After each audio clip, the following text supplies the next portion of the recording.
Yani boşu boşuna rahatsız etmesinler 112. Gerekli olan hastalar var. Mesela benim kız kardeşim diyaliz hastası. Ben gerektiği zaman arıyorum. Gerekmediği zaman hayatta aramadım. Geçen annem bas ağlıyordu evde. Çağırdım. Amcam götürdü hastaneye.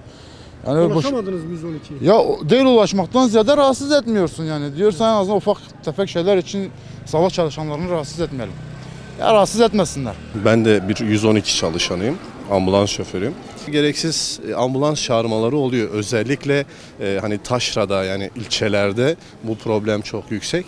Örneğin mesela ortalama 17-18 kilometre olan köyler var. Ambulansın oraya gidip gelmesi 4 saat, 4,5 saati buluyor. Dolayısıyla bu personel gerçek anlamda hani meşgul ediliyor. Gereksiz hasta diyemeyiz çünkü bilemiyoruz. Hani hastanın durumunu bilemediğimiz için bu gereksizdir, gidemeyiz gibi bir ön yargıda bulunamıyoruz. Evet, gereksiz aramalar oluyor, meşgul ediliyor.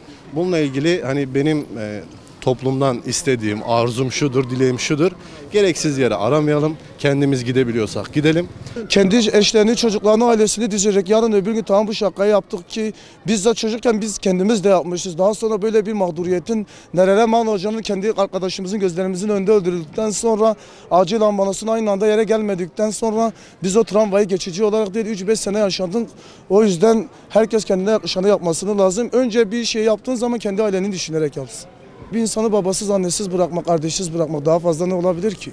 Ölüm en büyük öğüttür bence. Ama vallahi yani ben de bunu diyorum, yani bu kadar yani yani gerçekten ölüm hayat can meselesi olan bu 112 acil meseleler falan, yani dünyanın hiçbir şekilde saniyesi belli olmayan bir hayatta yaşıyoruz. Hani kimse öyle yapmasın gerçekten, yani insan dengesinde hareket etsin. Hastan olmasa hani bir 112 arayıp da ergence böyle milleti rahatsız etmek ya da başkasının hakkını emeğini yemenin bir anlamı yok ben diyorum abi. Abi bazıları oyun için, mesela eğlence için arkadaş grubunda toplanıyorlar. Diyorlar al yarın biraz eğlenelim onların üstüne, anladın mı? Onları arıyorlar falan, onlarla dalga geçip onların eğlencesi oluyorlar. Ama bilmiyorlar insanların hayatı falan mal oluyor. Yani insanların eğlencesi için bazen hayatı kayboluyor. Belki o diğerinin arkadaşının ailesi zor durumdadır, ölüm kalım meselesidir. Arayıp acil gelmesi lazımken o diğeri arayıp dalga geçiyor mesela. İnsanların hayatı sizin elinizde, boşuna meşgul etmeyin.